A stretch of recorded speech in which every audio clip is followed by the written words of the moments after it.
Hello chaps, and welcome to my build update number 3 for the Airfix 1/24 scale Orca Typhoon Mk.1b teardrop canopy style kit number A19002. This is my second entry into the Spiffy Tiffy buddy build that I'm hosting both on here and on Facebook.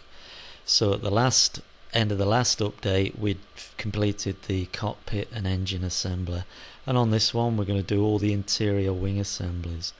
So first off, I drilled the holes out for the rockets on the lower wing half and the 2 holes for the navigation lights. I then got all the parts together that are going to fit in the wings, sanded all the seam lines down and any flash, filled ejector pinholes that will be visible and sanded them smooth, because I'm going to be leaving some panels off to show the interior. I then got my cannon parts together for the 4 cannons, assembled those, and drilled out the barrels. I then got the framework parts together, assembled those. That's the 2 major frame sections. I then cleaned up all the parts, put them on cocktail sticks, everything clean with isopropyl alcohol, and they're now ready for some primer. I put a black gloss surface primer on all the parts, so they're going to be finished with a metallized colour.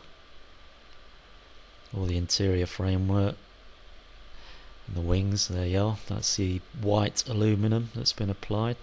Then on the cannons I put a steel colour. On the cannon and magazine box location racks, they were done zinc chromate yellow, and then the aileron and flap location bars were painted interior green, and then that was all given a gloss clear coat, and all the metallized parts were given a metal varnish gloss clear coat. I then painted the 2 navigation lights, green for the starboard side and red for the port side, and then it was on to putting the cockpit and engine assembly into that bottom wing. There it is, fitted. Next it was putting all those frame structures in place, but before I did, there was just a little bit detailing to do. A couple of leather bags there and a box, and there they are, frameworks fitted, and that's a close-up of that area where there's the leather box and then I just took a couple of views to show you that, and then I started preparing the other parts, the magazine cannon racks and the aileron flap locator bars and a couple more frame structure parts. And that's the starboard side all in place, and the port side all in place. I then moved on to the 4 fuel tanks. First I masked the aluminum rails and fuel caps, and then I mixed some brown with red to make a sort of brick red colour, airbrushed that on, and then peeled off the masking film to reveal the aluminum struts and the filler caps, and then gave that all a clear varnish. And then I got those together with the wheel bay covers, the upper covers. There you can see all the struts and framework inside the wheel bay cover, and I then glued those all in place. And I took a few pictures for you to look at. You can see what that looks like, and that's the underside shown inside the wheel bays with the frame structure of those. I then moved on to detailing the 4 cannons and started putting the wheel bay interior parts onto cocktail sticks, and then prime those ready for detail painting. I then detail painted the magazine boxes, and as you can see there's only 3, still 1 missing. I'm waiting for Airfix for that one. I then stuck those magazine boxes and cannons into place.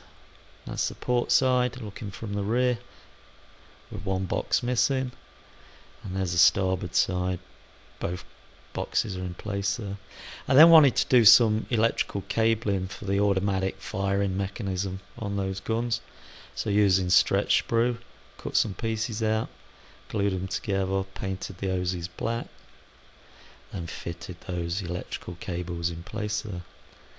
That's the port side rear view, that's the starboard side rear view. And then I took a few pictures of that so you can see what that all looks like. Next it was on to getting those interior wheel bay parts fitted, so there they are laid out ready, and there's a view of them. That's the port side all in place, and that's the starboard side all in place. And then it was on to fitting the wingtips and the aileron locator bars, along with those two blanks where you've got the choice of navigation lights or the blanks.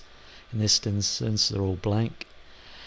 There's the wingtip located, glued in place and clamped until set. There it is, clamp removed, showing you how that looks. And with those two wingtips in place, this model takes on a whole new dimension. That wingspan is now 21 inches. It looks really big. Before it was looked reasonable size, but just those couple of wingtips made a massive difference. So that's it for this update. So what I'm doing is just giving you a few shots of everything that I've completed so far. That's the underside, how it looks.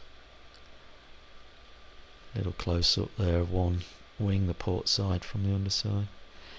And there it is with the propeller in place, to give you an idea what it looks like with that in place. So I'm not going to do any weathering at this stage on the interior parts until I've decided which areas I'm going to leave exposed.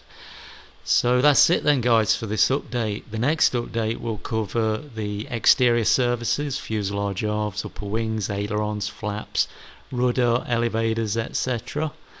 Get those all in place. And until then guys, update number 4. Thanks for watching this one. Tally-ho, chocks away.